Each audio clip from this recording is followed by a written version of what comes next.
Hubo un hombre que jamás conoció la muerte, que desafió reyes, resucitó muertos y subió al cielo en una carroza de fuego mientras todo el mundo observaba. En una época donde la corrupción reinaba en Israel, donde los falsos profetas abundaban y el pueblo había olvidado a su Dios, surgió una figura que cambiaría para siempre el curso de la historia. Su nombre era Elías, y su vida desafía toda lógica humana. El reino estaba dividido, el norte bajo el dominio del impío rey Acab y su esposa Jezabel, una mujer que había importado la adoración a Baal y perseguía a muerte a los profetas del Dios verdadero. Las colinas sagradas humeaban con sacrificios paganos. Los altares del Señor yacían destruidos y parecía que la luz se apagaba para siempre en la tierra prometida. Pero cuando todo parecía perdido, cuando el silencio de Dios se había vuelto ensordecedor, apareció Él. Si esta historia ya está tocando tu corazón, no olvides seguir este canal y dale me gusta para continuar descubriendo estos misterios. Elías el Tisbita, de los habitantes de Galaad, se presentó ante el rey Acab con una declaración que helaba la sangre. En el primer libro de Reyes, capítulo 17, versículo 1, las Escrituras registran sus primeras palabras: «Vive Jehová Dios de Israel, en cuya presencia estoy, que no habrá lluvia ni rocío en estos años, sino por mi palabra». No hubo presentaciones, no hubo diplomacia, solo una sentencia divina pronunciada por labios humanos. El cielo se cerraría durante 3 años y medio, y solo se abriría cuando este extraño profeta lo ordenara. La sequía llegó como fue anunciada. Los campos se marchitaron, los ríos se secaron, el ganado pereció y el hambre se extendió por toda la tierra. Mientras el reino sufría, Elías desapareció misteriosamente, protegido por el mismo Dios, cuyo juicio había proclamado. Primero junto al arroyo de Querit, donde los cuervos, esas aves impuras según la ley, le traían pan y carne por mandato divino cada mañana y cada tarde. Cuando el arroyo se secó, Dios lo envió a Sarepta, a casa de una viuda gentil que tenía solo un puñado de harina y un poco de aceite. En esta casa pobre ocurrió el primer milagro registrado del profeta. La mujer, resignada a preparar su última comida antes de morir junto a su hijo, escuchó la petición imposible de Elías: «Hazme primero a mí una pequeña torta». Era una prueba de fe que desafiaba toda lógica humana. Pero cuando ella obedeció, según Reyes, capítulo 17, versículo 16, la harina de la tinaja no escaseó, ni el aceite de la vasija menguó, conforme a la palabra que Jehová había dicho por Elías. Durante los días de sequía, mientras el reino se desangraba, esta casa gentil se convirtió en un oasis de provisión sobrenatural. Pero el milagro más impresionante estaba por venir. El hijo de la viuda enfermó y murió. La madre, desesperada, culpó al profeta por su presencia que había traído juicio a su casa.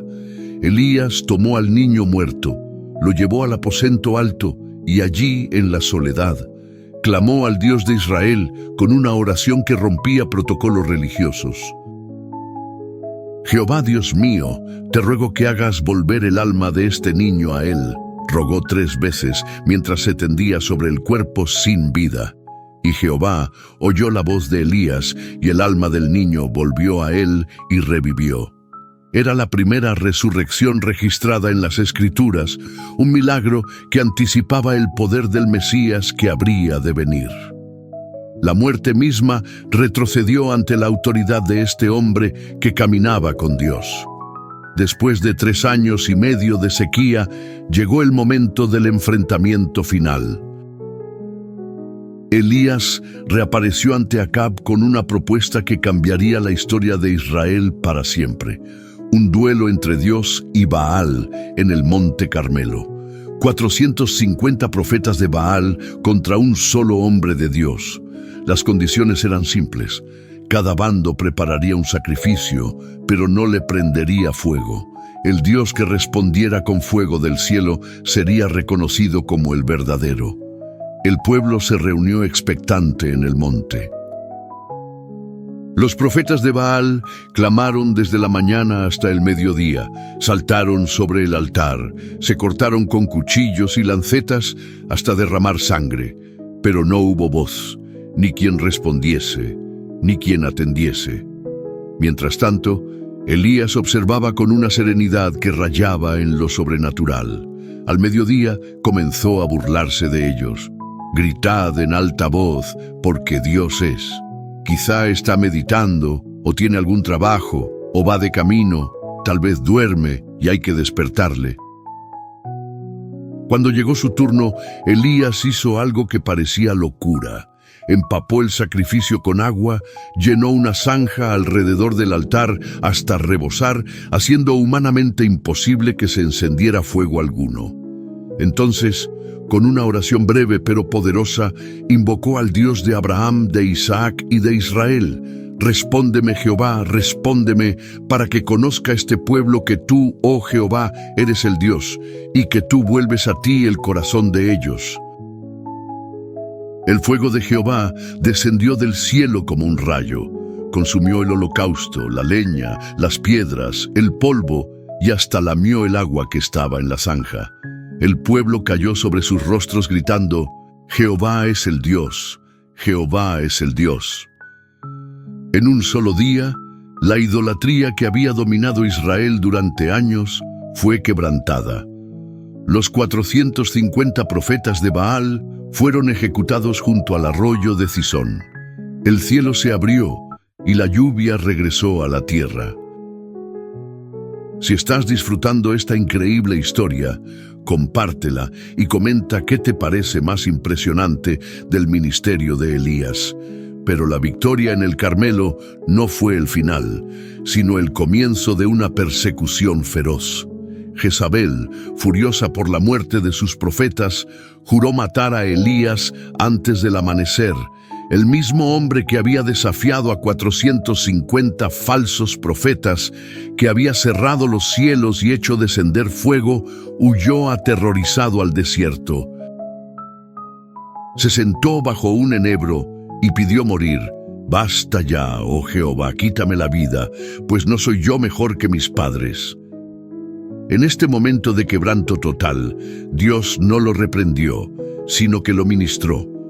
Un ángel le trajo comida y agua, le permitió dormir y lo fortaleció para un viaje de 40 días hasta el monte Horeb, el mismo lugar donde Moisés había recibido la ley. Allí, en una cueva, Elías experimentó una de las manifestaciones más misteriosas de Dios en toda la Escritura. Jehová le preguntó, ¿qué haces aquí, Elías? Y el profeta derramó su corazón, confesando su soledad y su temor. Entonces Dios le dijo que saliera y se pusiera en el monte delante de Jehová. Vino un viento grande y poderoso que desgajaba los montes y quebraba las peñas, pero Jehová no estaba en el viento. Tras el viento, un terremoto, pero Jehová no estaba en el terremoto. Tras el terremoto, fuego, pero Jehová no estaba en el fuego. Y después del fuego, un silbo apacible y cuando delicado. Elías oyó aquel susurro divino, cubrió su rostro con su manto y salió a la puerta de la cueva. Allí, Dios le reveló que no estaba solo. Había preservado a 7,000 en Israel que no habían doblado rodilla ante Baal. El ministerio de Elías no había sido en vano, y su sucesión estaba asegurada. Debía ungir a Eliseo como profeta en su lugar. El encuentro con Eliseo marca el comienzo del final de la carrera terrenal de Elías. Encontró al joven arando con 12 yuntas de bueyes, lo último que esperarías encontrar a un futuro profeta haciendo. Pero Elías echó sobre él su manto, un gesto simbólico que significaba transferencia de autoridad y llamado divino. Eliseo pidió permiso para despedirse de sus padres, sacrificó sus bueyes, quemó el arado y siguió a Elías para servirle. Durante varios años, estos dos hombres caminaron juntos. Eliseo fue testigo de milagros extraordinarios: la multiplicación del aceite de una viuda, la resurrección del hijo de la sunamita, la curación de Naamán el sirio. Aprendió que el poder de Dios no conoce límites cuando fluye a través de un corazón completamente rendido, pero nada lo preparó para lo que estaba por venir. El día llegó cuando ambos profetas sabían que era hora de la partida final. Las Escrituras registran en el segundo libro de Reyes, capítulo 2, una jornada profética que comenzó en Gilgal y los llevó a Bet-El, luego a Jericó y finalmente al Jordán. En cada parada, los hijos de los profetas se acercaban a Eliseo preguntándole si sabía que Jehová quitaría aquel día a su maestro. Eliseo lo sabía, pero guardaba silencio. Su corazón se preparaba para la pérdida más grande de su vida. Cuando llegaron al Jordán, Elías tomó su manto, lo dobló y golpeó las aguas. El río se apartó hacia uno y otro lado, y ambos pasaron por tierra seca, como Josué había hecho siglos antes con todo Israel. Pero esta vez solo dos hombres cruzaron, y solo uno regresaría caminando.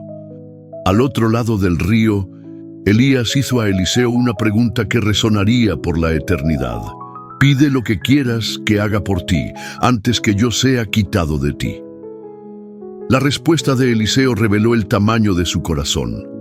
«Te ruego que una doble porción de tu espíritu sea sobre mí». No pedía riquezas, ni fama, ni comodidad.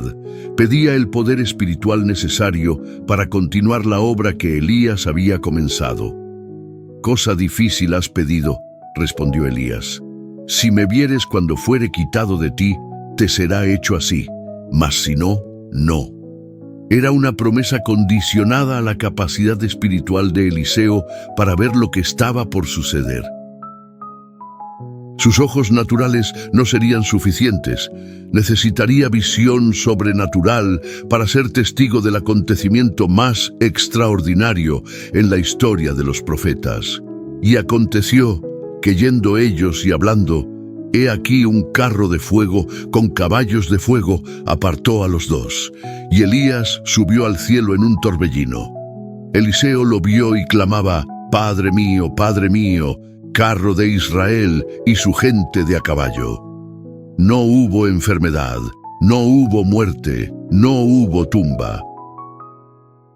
En un momento Elías estaba caminando sobre la tierra. Al siguiente estaba siendo arrebatado al cielo en una manifestación gloriosa del poder divino. Eliseo vio caer el manto de Elías y lo alzó. Cuando regresó al Jordán y golpeó las aguas con aquel manto, preguntando: «¿Dónde está Jehová, el Dios de Elías?», las aguas se apartaron igual que antes. El poder había sido transferido, la doble porción concedida, el ministerio continuado. Los hijos de los profetas que observaban desde lejos reconocieron que el espíritu de Elías había reposado sobre Eliseo. Pero, ¿qué significa realmente esta historia? ¿Por qué Elías no murió como cualquier otro mortal? Las Escrituras registran solo dos hombres en toda la historia que fueron trasladados sin ver muerte. Enoc, de quien se dice en Hebreos capítulo 11, versículo 5, que fue traspuesto para no ver muerte y no fue hallado, porque lo traspuso Dios. Y Elías. Ambos caminaron tan íntimamente con Dios que sus vidas terrenales terminaron no en muerte, sino en traslación gloriosa. El arrebatamiento de Elías se convirtió en sombra profética del arrebatamiento de la iglesia que Pablo describe en Primera de Tesalonicenses, capítulo 4. Luego nosotros, los que vivimos, los que hayamos quedado, seremos arrebatados juntamente con ellos en las nubes para recibir al Señor en el aire. Elías experimentó individualmente lo que toda la iglesia fiel experimentará corporativamente en los últimos días. Pero hay más. En el monte de la transfiguración, cuando Jesús se transfiguró delante de Pedro, Jacobo y Juan, aparecieron dos figuras hablando con él, Moisés y Elías. Moisés representaba la ley, Elías representaba los profetas, y ambos daban testimonio de que Jesús era el cumplimiento de todo lo que las Escrituras habían anunciado. Elías, que había subido al cielo en carro de fuego, descendió para confirmar que Jesús era el Mesías prometido. La vida de Elías desafía nuestras percepciones sobre los límites de la existencia humana. En una época donde la ciencia intenta explicarlo todo, donde el materialismo domina el pensamiento occidental, la historia de este profeta nos recuerda que hay realidades que trascienden lo físico. Elías vivió en el umbral entre lo natural y lo sobrenatural, y su traslación nos muestra que Dios tiene poder sobre la misma muerte. Su ministerio también nos enseña sobre la fidelidad divina en tiempos de apostasía. Cuando parecía que toda la nación había abandonado a Dios, cuando los altares sagrados yacían destruidos y los profetas verdaderos se escondían en cuevas, Dios levantó a un hombre que cambiaría el curso de la historia. Elías nos recuerda que Dios siempre preserva un remanente, siempre tiene sus 7,000, que no han doblado rodilla ante los ídolos de su época. El carro de fuego que se llevó a Elías no fue solo un medio de transporte celestial, fue una declaración de que los siervos fieles de Dios no están limitados por las leyes que gobiernan la existencia ordinaria. Fue una ventana abierta al mundo eterno, una demostración de que la muerte no es el final inevitable para aquellos que caminan en perfecta comunión con el Todopoderoso.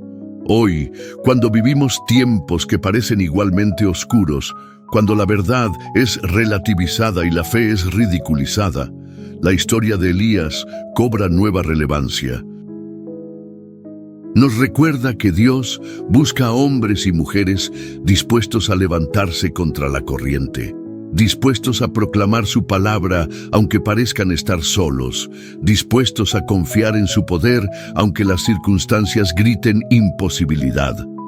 El manto de Elías sigue cayendo sobre nuevas generaciones. Como Eliseo, cada creyente puede pedir la doble porción y ver cómo Dios confirma su llamado con señales y prodigios. El mismo poder que cerró los cielos, que hizo descender fuego y que finalmente arrebató al profeta en un torbellino, sigue disponible para aquellos que se atreven a creer. Gracias por acompañarme en este increíble viaje a través de la vida del profeta Elías.